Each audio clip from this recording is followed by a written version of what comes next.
I have been invited to participate in the seminar exploring the topic of contextualizing the self, making and remaking the first person in various religious traditions and from diverse methodological perspectives. The specific task set before me was to lecture on this theme as it pertains to the construction of the divine self in Kabbalistic teaching. Needless to say, this is a vast topic about which hundreds of pages have been written.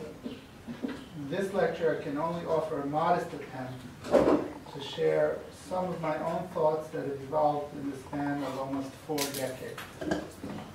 Methodologically, I approach the question as a philosopher, not as an intellectual historian. However, as is always the case in my scholarship, the philosophical perspective is informed by historical context. We pick up our story in the 12th and 13th centuries, when Kabbalah began to emerge as a clearly identifiable phenomenon in Provence and northern Spain. Bracketing the conviction uniformly expressed by adepts and even by some scholars that the esoteric teachings were transmitted either orally or partially in writing for centuries before being transcribed more fully in written text. A process referred to recently in a somewhat confusing way as the repressive de-sublimation of rabbinic esotericism. The late Middle Ages is still the time that we can legitimately identify as the advent of Kabbalah on the stage of history. The rabbinic elite of this period, and it should be emphasized that Kabbalists either were members of that socioeconomic class or were in close proximity to the academies and synagogues imbued with its ideology. At this period, the rabbinic elite increasingly accepted the portrayal of God as unknowable and ineffable, a description heavily influenced by the apophaticism embraced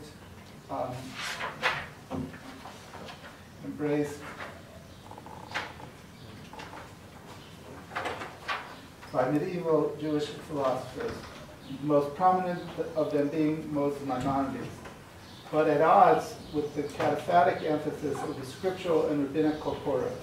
Could you just explain what apophatic and cataphatic is? Okay, so, these are technical terms from Greek philosophy which come to mean the cataphasis, that's positive attribution, or the description of positive characteristics. So God is wise, God is good, God is true, God is just. Apophatic or apophasis is the negative. It's literally speaking away. So it's the argument, it's the premise that we cannot speak positively about the nature of the divine, so that anything we say has to be at best understood as the denial of a negation. Good? Okay.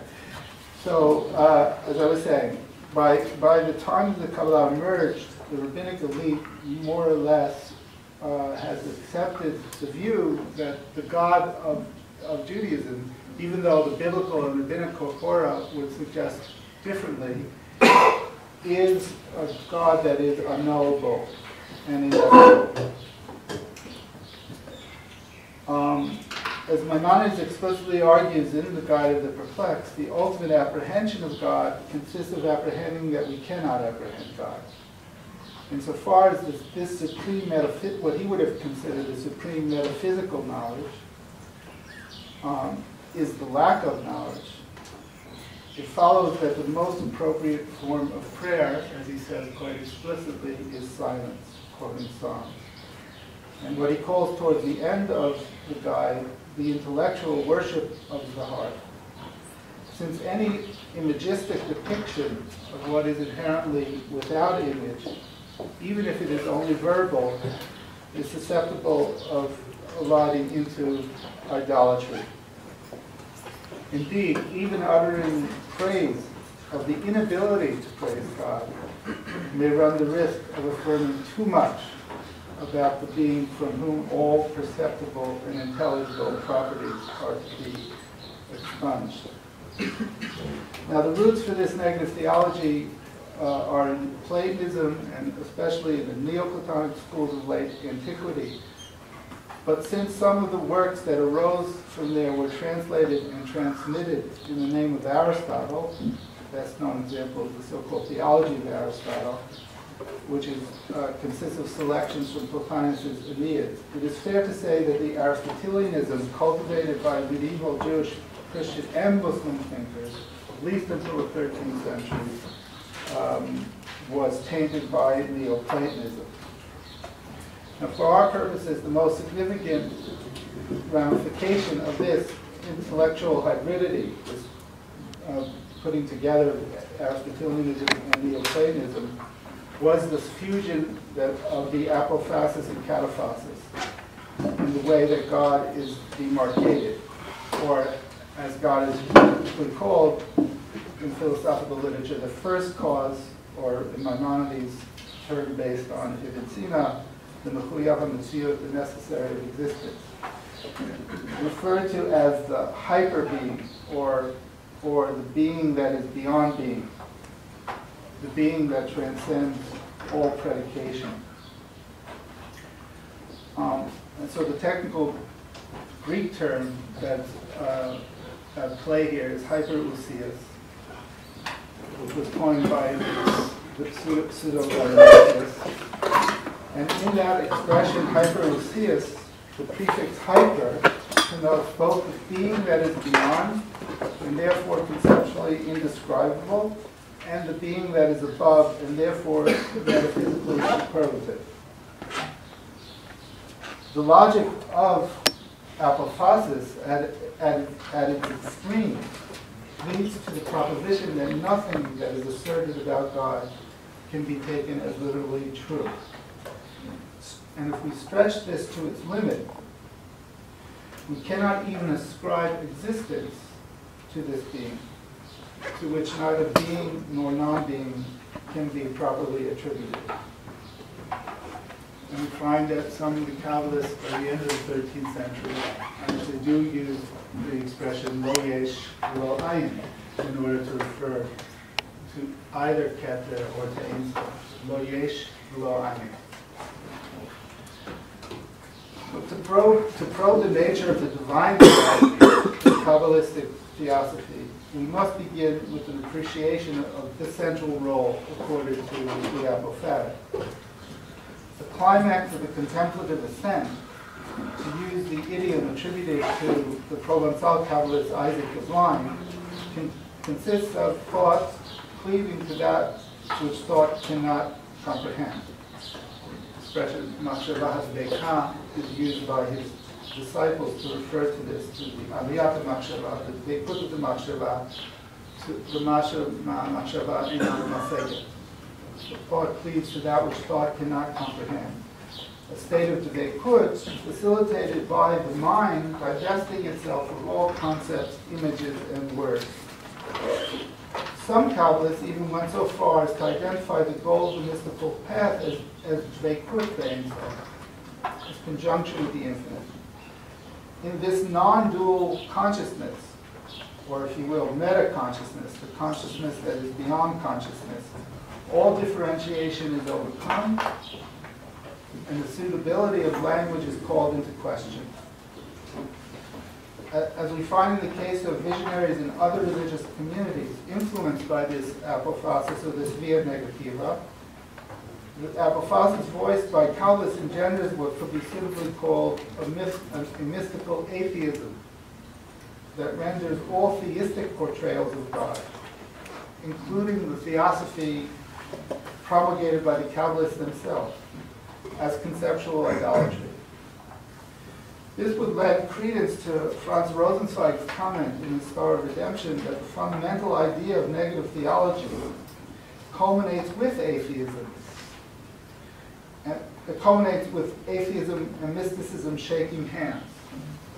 Or as Derrida put it, and I quote, like a certain mysticism, apophatic discourse has always been suspected of atheism. Elsewhere, Derrida states that the atheistic quality of Jewish esotericism relates more specifically to the indeterminacy of meaning, a hallmark of his deconstructionist hermeneutics, but it also signals the subversion of monotheism insofar as the personal descriptions of God are reduced to images that are factually false. Now, to be sure, in Kabbalistic sources, the apophatic dimension is counterbalanced by an amplification of the cataphatic predication of the biblical and rabbinic corpora. With respect to this matter, there is a chord between Kabbalah and the mystical piety fostered by Christians and Muslims. In all three monotheistic faiths, informed by their respective scriptural legacies, the language germane to the visionary gnosis of the divine ensues from the juxtaposition of the cataphatic and the apophatic.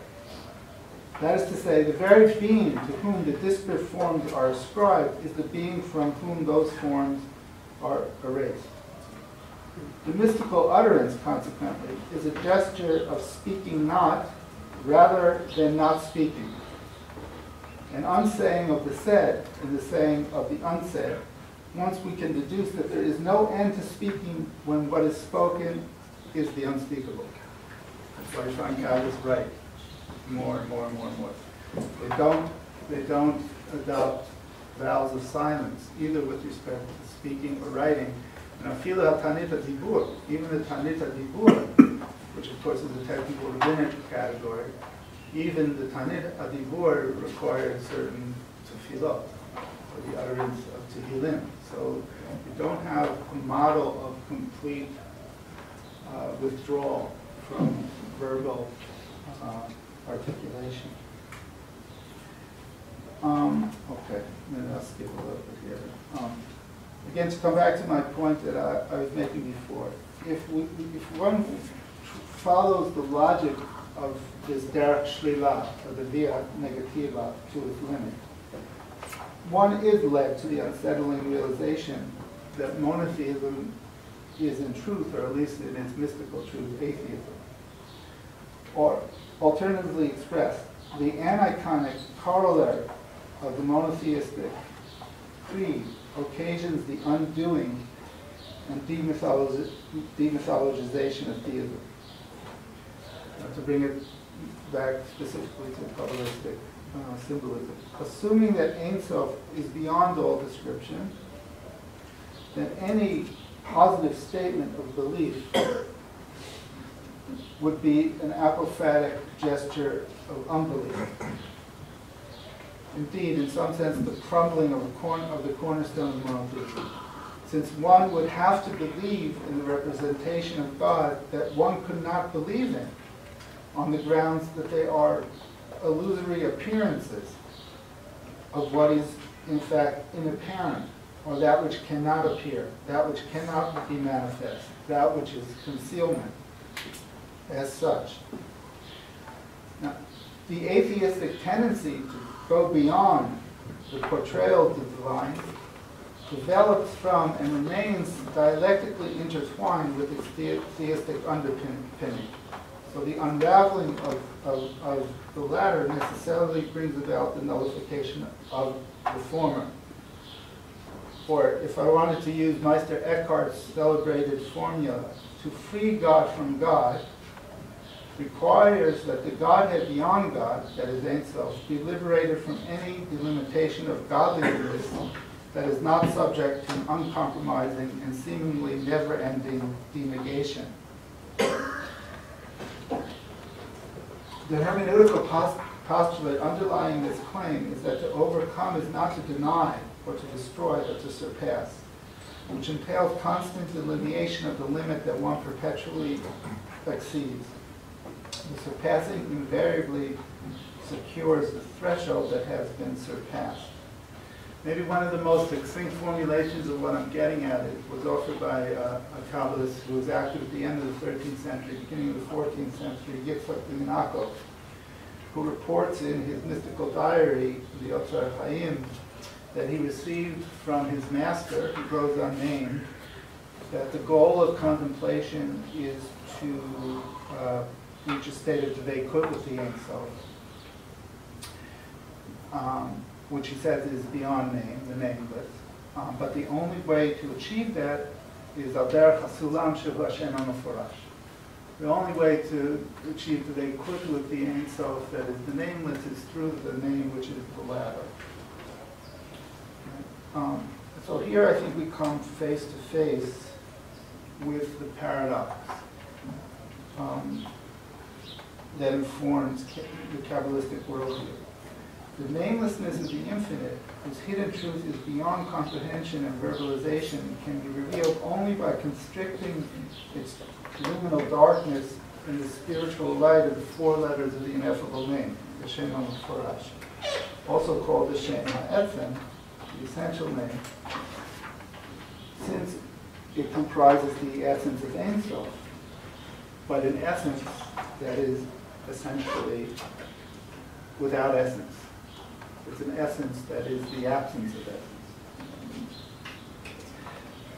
So let me briefly recall here a discussion of Sholem, which will cast some of my own insights into sharper relief. So in his study, Shir Koma, the mystical shape of the Godhead, Sholem noted that, quote, crucial for the metaphysics of the Kabbalah is the belief that, quote, the formless substance of Ein Sof is immediately present in its full reality in all stages of emanation and creation.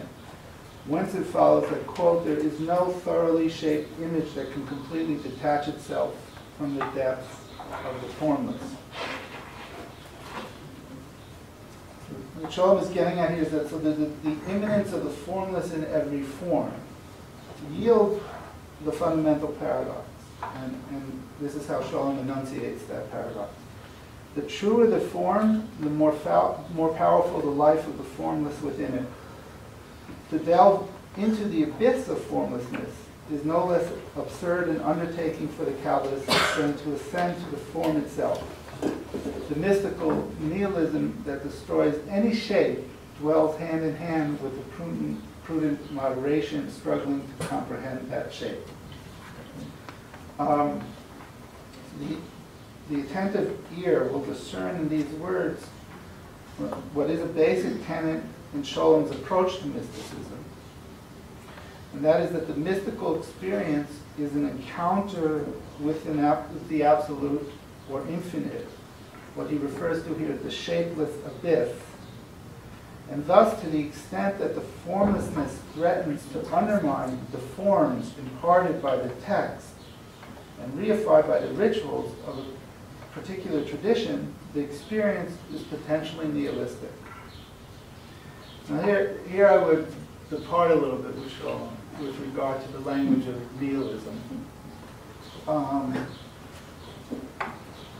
I would look at this from a slightly different perspective, but I do agree with Sholem that there is this paradoxical, or what he would more typically refer to as a kind of dialectical intertwining of formlessness and form.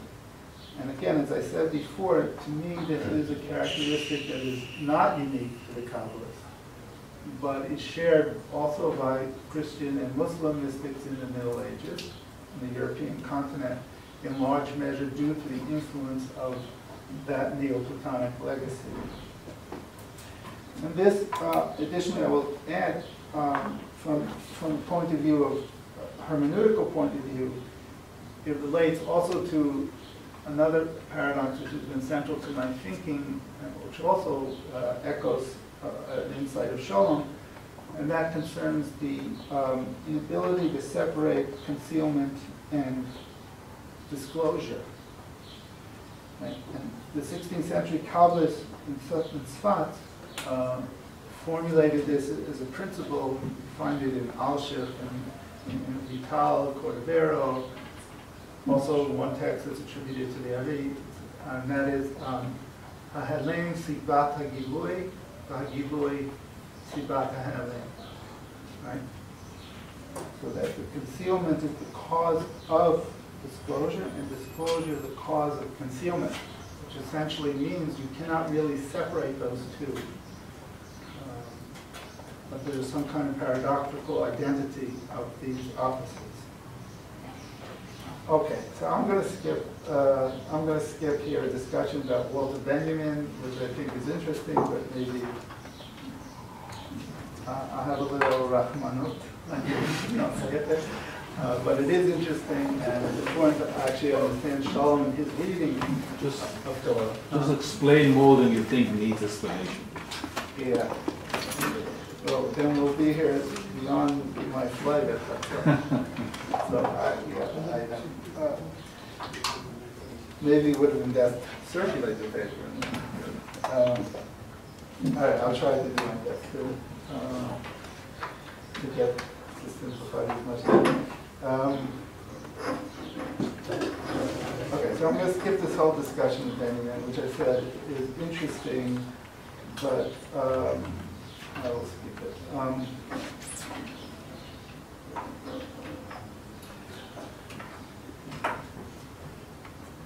So let me go pick it up again at this point.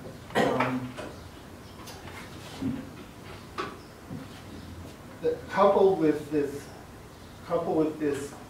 insight regarding the formlessness or the namelessness of the Ein Sof, whose light is manifest in the form of the 10 Sefirot, which collectively are the Shem Farash. Right? There is also the very strong emphasis in the Kabbalistic literature on the contemplative task of visualizing the invisible through the image of the human form. And according to a recurrent exegesis in Kabbalistic literature, Adam is linked philologically to the expression Edamel Elyon in Isaiah 14:14, which read Kabbalistically means that there is a theosophic grounding to the priestly notion that the human being bears the likeness and image of the divine. So in contrast to the scriptural derivation of Adam itself from the term Adama, which obviously relates to our transient and earthly character, this mystical wordplay places superiority on the human species, and this is limited more prototypically to the people of Israel, in the fact that the human shape iconically mirrors the body of God. So all of this is going on at the same time that the Kabbalists are accepting that the Ein Sof is beyond all representation. Okay, so this positive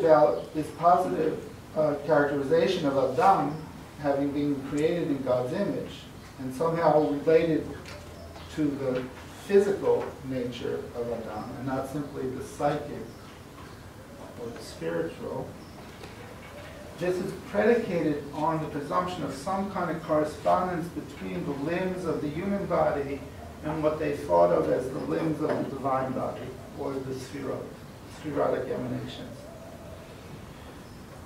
Another verse that is typically cited by the Kabbalists to support this correspondence is from Job, Mi B'sari Echazeh Eloha, which they read very literally, I would even say hyper-literally. That is, from the body, from the bodily flesh, one can visualize, one can envision, one can see the contours of the divine body.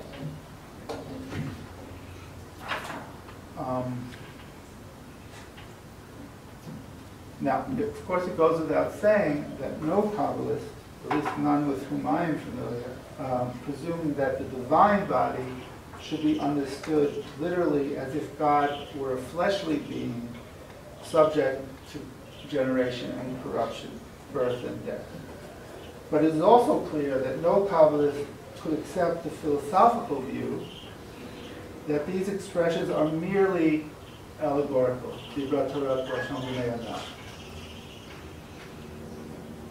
So the ascription of a body to God is not simply a rhetorical device to express the inherent metaphoricity of theological language.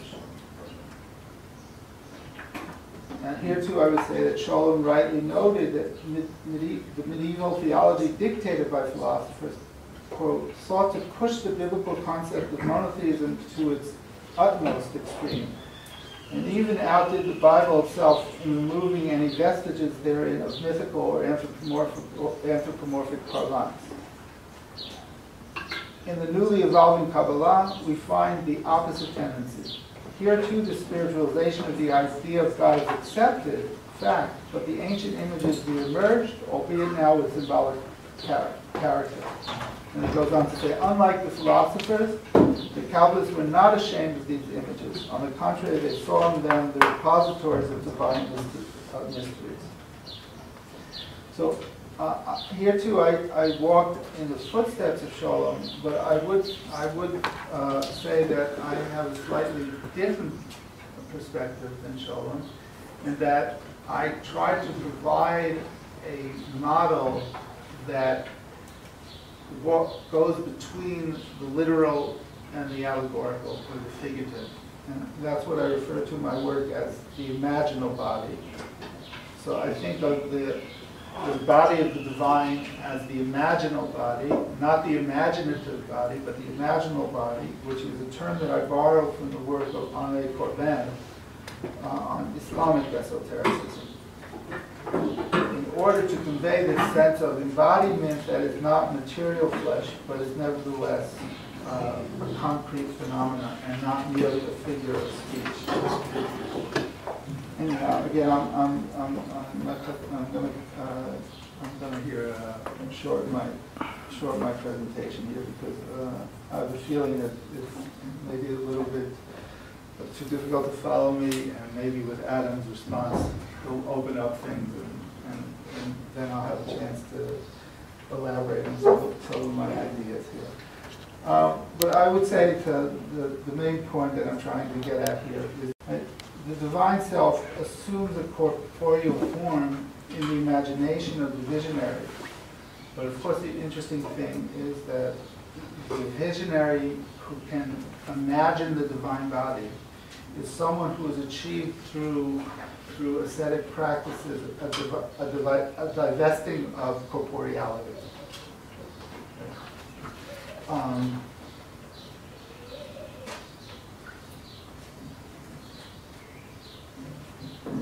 And we have then the tension in the literature between the apophatic tendency with its emphasis on the unknowable formlessness, and then the more cataphatic tendency related to the visionary or contemplative necessity to form an image of the divine in the imagination that is itself been divested of corporeality. So this notion of the imaginal body suggests that the Kabbalists, in a rather sophisticated way, for their time, for the historical time, and I think this has stood out across the generations, have offered us a very unusual idea of embodiment. Right? So that even our embodiment, our mortal flesh, is transformed by this Kabbalistic notion that the true nature of embodiment is connected to letter. And more specifically, of course, the letters of the Hebrew alphabet, which are all thought to be comprised within the Shema Mefarash. So that the ultimate signifier of embodiment for the Kabbalists is the name of the nameless. And just as the name is the ladder by which one ascends to and is integrated within the nameless, right, so the conjuring of the form of the divine in the imagination is the means by which one ascends to contemplatively and is ultimately incorporated into the formless. So I would say, mercifully coming towards the end, that the Kabbalistic approach confirms what I would call a final gesture of iconoclasm in Jewish monotheism, because it calls for the destroying the idol of the very God, personified as the deity that must be worshipped without being idolized. Now let me support this idea by mentioning Rav Kook. In accord with the Rambam, Rav Kook was sensitive to the fact that the theistic renderings of God are idolatrous. The way we pray to God, the way we imagine God, typically, Rav Kook says without any hesitation, are in fact idolatrous. As he puts it in one passage, he says that the ikar ha'emunah, the essence of faith, is the gedulat shleimut ein sof. That's the ultimate measure of emunah, gedulat shleimut ein sof. And thus, whatever we imagine in our hearts about God, he says, is a glimmer that must be completely obliterated, batel legamre, when viewed against what really exists, which is the Or Ein Sof, the light of Ein Sof.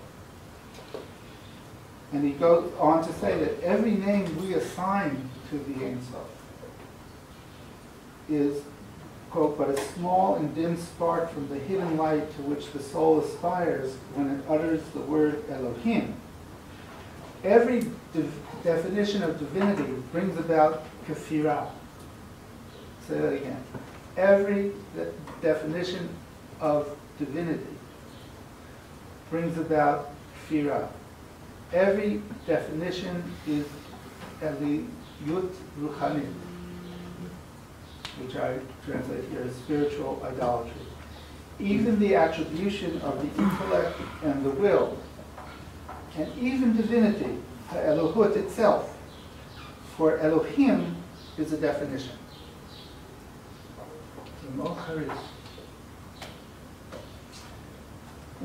All, what Rav Kook was saying here is all positive God thoughts.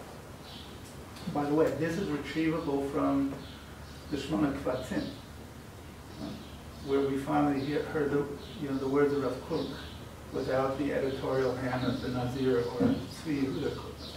So this is a very strong. There are other passages like this here that obviously I can't share them all here because it wasn't a lecture on Rav Kook. But I think I chose the good one because there's no ambiguity. All positive God talk engenders kfirah. But at the deepest level, the kfirah is the unfaith for Rav Kook that is indistinguishable from faith. And now let me say these words again. With regard to the supernal divine truth, there is no difference at all between the conceived belief and heresy. Heresy, too, is the disclosure of the force of life, for the light of life of the supernal splendor is garbed within it. Okay, so the way I'm understanding of Kook here is that the theistic representations are, he acknowledges, explanations that bring us to the source of faith. But these explanations can have the opposite effect of diminishing one's spiritual vitality. In fact, it goes on to say that the Matzor Gadol, the greatest impediment of the human spirit, is to achieve maturity such that, let me say it again, the greatest impediment of the human spirit to achieving maturity is that the machshava elohit becomes fixed as a particular form. But the ascendancy of atheism in time that precedes the messianic emancipation, according to Rav Kook, is viewed as a constructive light, as the repudiation of the belief that is necessary, quote, to eliminate the dross that has clung to the faith because of the dearth of knowledge and worship.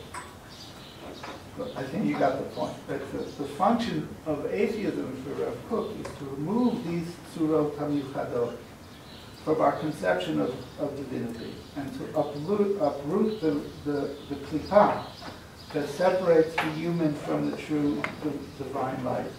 And then he says, the klipat ha'akshama ha'achrona hadaka that must be destroyed consists of yachas ha'metziut v'chalut el Elohut. What does that mean? Everything I've been trying to say. It means to get to the point where... Horns on cell. Huh? Horns on cell. To get to the point that even to say of this Ein Sof that it exists is too mitzumtzam. It's too mitzumtzam. So it's to get beyond tzimtzum, effectively. To get to the state of harchava or hitpashtut, expansiveness of consciousness that would go beyond even referring to the existence of God. Okay, so maybe I'll end here. But so just to bring it into some kind of closure. So what I was trying to get at here is that what Rav Kook articulated in the 20th century is the culmination, and I think, by the way, greatly influenced by Chabad, but it is a culmination of thinking that began in earnest in the 13th century with the new Kabbalah. And it's a path that was clearly discernible where it would go. But it is to get us to a point where the very activity of personifying the divine is to lead us to what I've called the depersonification, to get us beyond. And that has a corresponding, I think Adam is going to elaborate on this, this would have a corresponding psychological dimension, which would be the divesting of our own ego self, which would correspond to this process.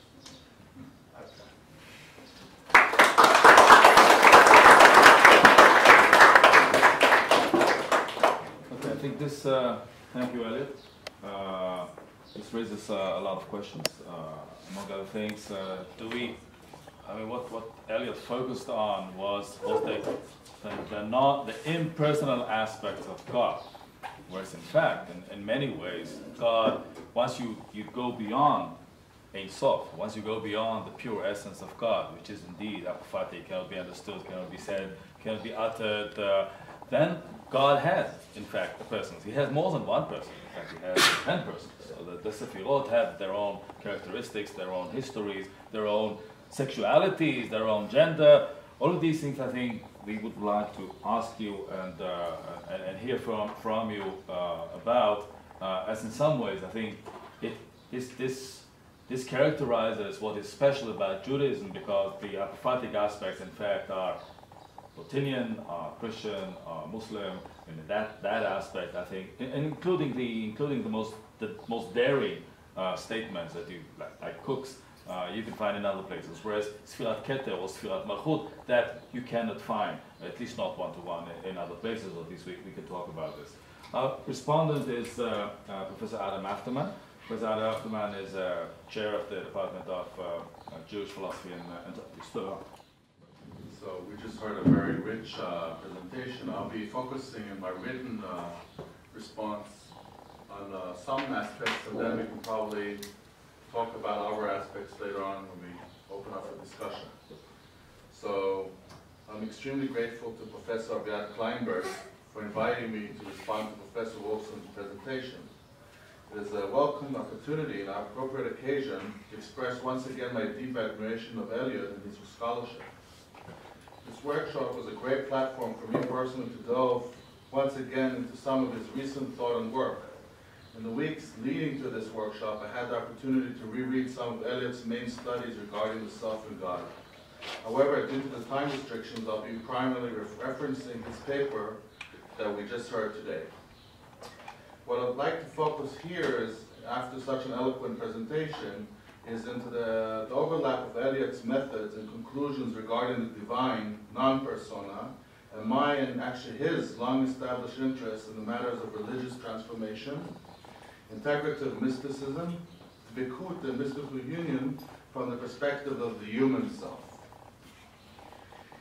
He engaged this topic both in a deep and articulate manner, and I would like to highlight his very interesting understanding of the Godhead and the divine self, and the ultimate mystical fusion between it and the human self in the movement of Unia Mystica.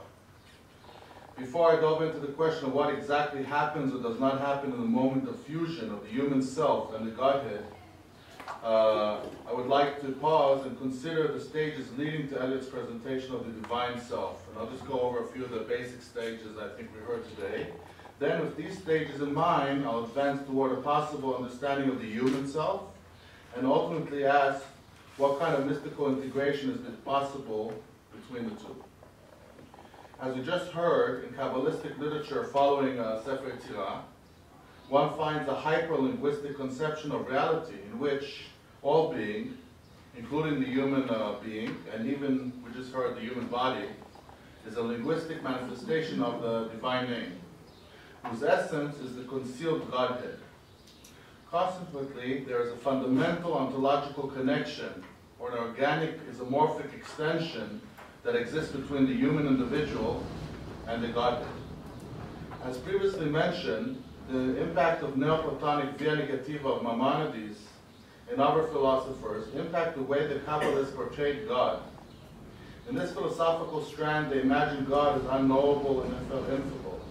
This tendency was intertwined, as we just heard, with the conflicting biblical and rabbinic positive emphasis on figural representation of God, and ultimately the fundamental assumption that God is to be related to as a persona, as a name, in some sort of intimacy.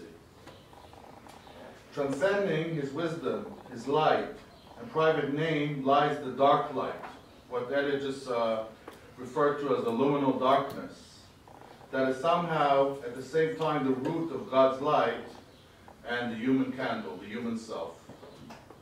Before going into the complicated question of how Wolfson views the Godhead and the divine self, we just heard a presentation. I would like to first refer to Sholem to better understand the two basic ways of understanding the Godhead in the scholarship of Kabbalah up until Elliot, and their implications for the understanding of the human self and mystical transformation. Elliot himself, in a very important essay, Annihilating Non-Ground on the Temporal Sway of Becoming, cites himself Sholem's true understanding of the Godhead in his 10 Unhistorical Aphorisms on Kabbalah. This is a classic text on this topic, which he identified in Zoharic literature and Luriani Kabbalah. There's two ways to view this problem. Regarding the former, Sholem wrote, "One might well ascribe the early Kabbalists' pantheistic identification of Ein Sof and nothingness to their own real experience. The mystic who treats his experience undialectically must end up in pantheism." And for Sholem, we know pantheism is a very negative attribute or conception. And we remember Yosef ben Shlomo, they wrote about the fear, or the fear of pantheism. That's something that's haunting the scholarship of Jewish mysticism from the beginning. Just explain what pantheism is. Pantheism in this context is ultimately the theory that God in existence or all reality is one, and human and God is one, and there's no small difference or some kind of categorical difference between God as the creator and the universe.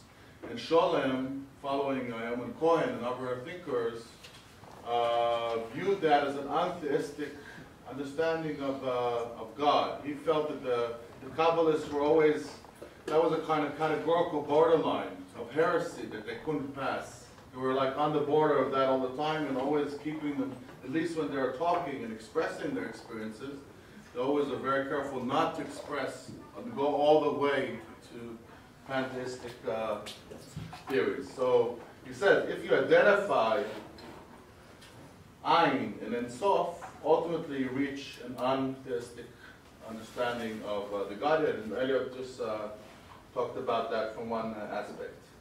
Here Sholem concludes that the identification of Ein Sof with Ein, rooted in mystical experience, and here we're coming into the psychological, the personal aspect. People experience this. It's not only a theological move.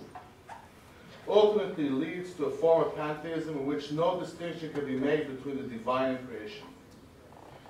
And that's an extremely anti-theistic notion in his view. We should bear in mind that this pantheism is exactly what allows for mystical fusion of unia mystica to take place. Thus, pantheism and unia mystica for Sholem exists beyond the parameters of theistic Judaism. We know he was against both pantheism and against unia mystica. This is already, we already, I think, in the Jewish scholarship of Jewish mysticism, already overcome a lot of this in recent years, and my book is also about that. Regarding the later conception, Sholem writes that Luria's conception of Tzimtzum allows for a distinction to be made between the Godhead and nothingness, thereby placing the Ein Sof on a separate ontological plane. Thus, Luria, Ari, writes that it guards against the danger of dissolution into the non-individual being of the divine, all in all.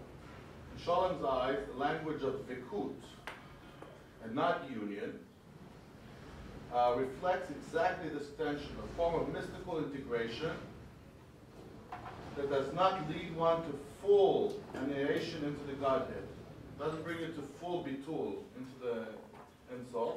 That's safeguarding God's transcendence and avoiding pantheism. So these are the two options by Sholem. Now I'm going to say a word about Elliot's third alternative discourse. And he offers an alternative discourse regarding the nothingness of the infinite. He does not, this is, I hope I'm understanding right, Elliot. Wolfson does not agree with Sholem's assertion that the options are either a nihilistic pantheism, in which the Godhead is identified with being, or a theistic mysticism in which the Godhead is understood as a transcendent being beyond being. Wolfson's third way of viewing the Godhead, one in which the Godhead is conceived as beyond being, similar to Luria's description, but at the same time as a form of nothingness, as found in Sholem's analysis of the Zoharic conception. So this may best be articulated actually in a quote that I'll just quote from Elliot's paper. We heard something of this before. The nothingness of infinity to which the Kabbalists allude is not a substance subject to the antinomy of existence and non-existence, but rather the dynamic event, and this is very important, it's an event, of the immanent transcendence, that is the transcendent immanence. That is the event wherein transcendence and immanence are juxtaposed in the sameness of their difference, prior to the division into transcendence and immanence, dictated by the logic of traditional onto-theology.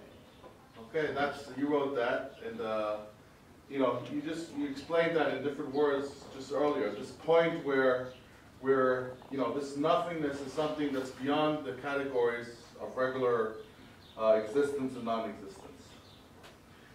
Therefore, I think the big chidush of Elliot is that he proposed that Ein Sof is outside the structure altogether of negative theology. As he said, God, or the Ein Sof, is an absolute that does not signify an unknowable one, but rather the manifold, that is the pleromordic bias, or nothingness, that's being's core.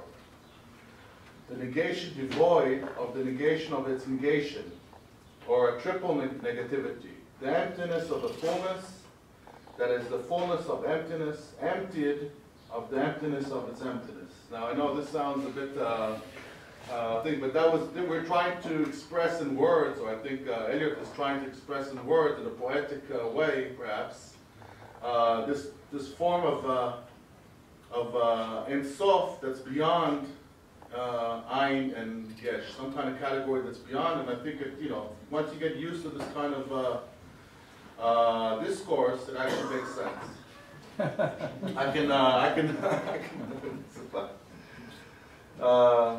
In this conception, to speak of the Godhead as something is just as mistaken as to speak of it as nothing. For it is both, because it's neither. It's neither the Godhead itself, the Ein Sof itself, is neither something or nothing. It's something transcends that. Okay.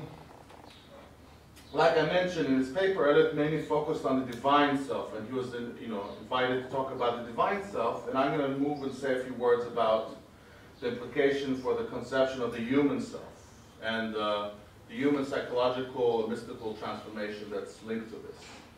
Since man is ontologically connected in different ways to the Godhead, mystical transformation and integration, including mystical union, are forms of realization of a pre-existent unity. I mentioned that the human self should be conceived as a linguistic manifestation of the divine name, and as such, the movement towards the divine may be considered as a form of realization or embodiment of the tetragrammaton in the human, that of becoming one with the name, or with the divine light and wisdom that are considered embodied inside the name. And we just heard different articulations of this dynamics. But now we're talking about the human dynamics. The human is also, like you said about Adam, the human is structured out of the divine name, and the same process is parallel inside the human. This movement of realization of the human inside the name is a movement of bitul, of iyun, b'ivrit, yeah, iyun b'bitul. So that the person has to get rid of the false self, that would be the ego or some other form of a name, a false name, and realize his true name. The true name, the true self is God's self. And then we reach a very complicated moment where realizing your true self in God is reaching this point where God's self is at the same time a name and what transcends that name. Okay, and I'll say a few words about that now, about this movement. So the first move would be, like I said, the realization or the embodiment of the divine name in the human, that becoming one with the name.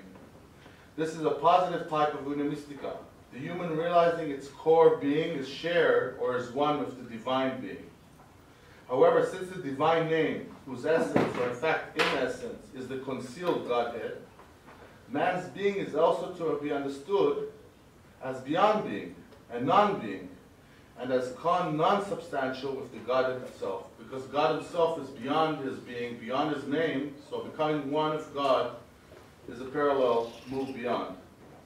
Here we're referring to a union that occurs beyond the name, light, or intellect of both the human and divine agents. And we just heard before that some Kabbalists identify the goal of the mystical path as conjunction, dvikut, with the infinite. However, like I said, the question is how one should understand mystical transformation in such a setting. If both the Godhead and the human self are ultimately nothingness, or this form of nothingness beyond nothingness, how does mystical transformation, a mystical union, take part, or how does it actually happen in history?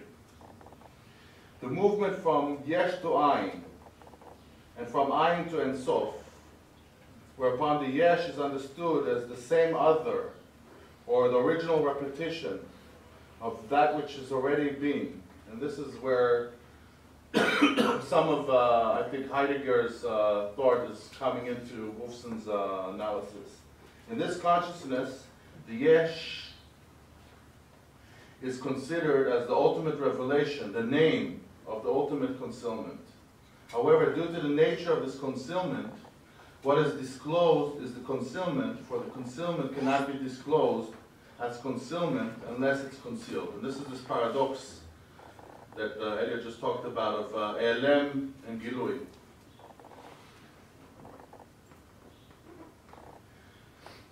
Since this conception of the Godhead is meontological in nature, meaning that it's infinite, there's an infinite kind of chasm or chalukah, in which opposites converge at the point of their origin, this mystical transformation of coming towards the ultimate union does not only affect the soul, but even the body as well. We just heard about this theory from Elliot. The somatic body is transformed into a semiotic one, into a permutation of the name. The material becomes textual, and ultimately man becomes one with the divine name. As Wolfson said, stated, so I'm not going to quote that now. For this understanding in the void of the infinite, the material is the spiritual, and the spiritual is the material. And the ultimate goal of the mystical goal is to cleave to the nameless. The only way to achieve that end, however, is through the union, or the realization of the union as a name, which is a ladder. We just heard about the name and the sulam. However, as Wolfson continued, one can never dispose of the ladder, because the name is not only the means by which one ascends to the nameless, it is it's the adventure by which the nameless is declaimed, and thereby remains inexpressible. Okay, so this name has to stay there. You can't go beyond the name. You have to have the name all the time, at the same time with the nameless. So I'm just going to complete with one more remark about what happens, and I hope Elliot could be generous enough to talk about that a bit more in public, about how he understands this moment of fusion itself, of the self, the human self, Ani, with this form of Godhead. Okay? We see, I would like to suggest, and here I'm very careful, that the moment of mystical union with the absolute nothingness, which is more than nothing, and therefore less than nothing, is to transcend the binary model of union and communion, or this distinction between the name and nothingness, in which one's essence, that means the human essence, here we're not talking about a union that erases not the humans, but also not the name of God. So this is, we're talking about a very complicated moment, or movement, or event.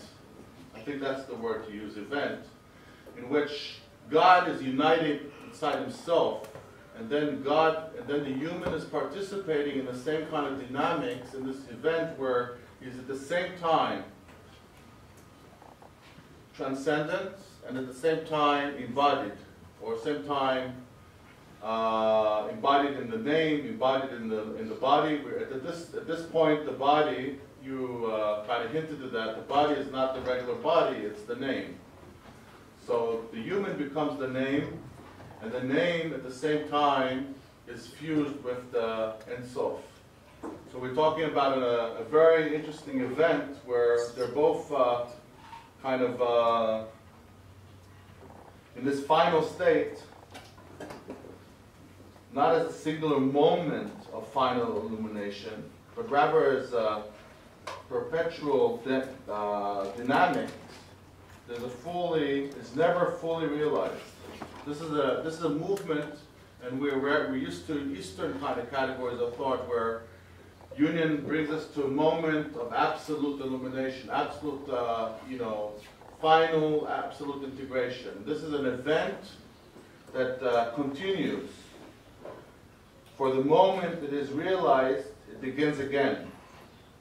The running and returning of Vatzov Shov, and that's the image I think best used to talk about this dynamics, this event. Vatzov Shov, which is itself the event of union, is a union beyond union. So that's, I just wanted to kind of bring that to a more hinted kind of point about the mystical union. I hope Elliot will be willing to say a few more words about that in our discussion. Thank you very much.